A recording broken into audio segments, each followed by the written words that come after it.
मी संचालिका अनुजा यादव रायगड तडाखा न्यूज मध्ये आपले स्वागत करीत आहे।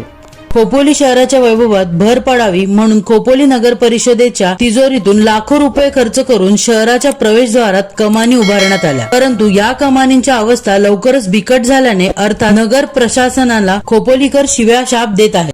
वरची खोपोली येथून खोपोली गावात प्रवेश होतो, खालची खोपोली येथून खोपोली गावात प्रवेश होतो, तर खोपोली पोलीस ठाण्याजवळून खोपोलीत प्रवेश होत असल्याने या 3 जागी कमानी ठेकेदारामार्फत कमानी उभारण्यात आल्या। या कमान्यांची जीर्ण अवस्था झाली आहे, केव्हा पडतील व कुणाचा जीव घेऊन मनुष्य हानी करतील त्याचा नेम नाही। म्हणूनच नगरपालिका प्रशासनाने या शानदार कमानींकडे गांभीर्याने लक्ष दिल्यास कशी अवस्था आहे याची जाणीव होईल।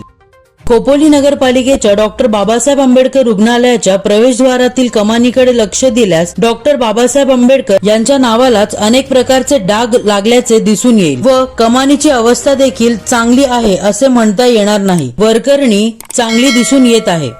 लाखो रुपये नागरिकांच्या तिजोरीत असल्याने नगरपालिकेच्या फंडातून खर्च करून कमान्या उभारल्या आहेत। या कमानी कोसळून विपरीत हानी होऊ नये एवढीच या मागील अपेक्षा, अन्यथा नगरपालिका प्रशासन, तथाकथित लोकप्रतिनिधी आणि ठेकेदार यांचाच विजय असो, जय हो असे म्हणावे लागेल।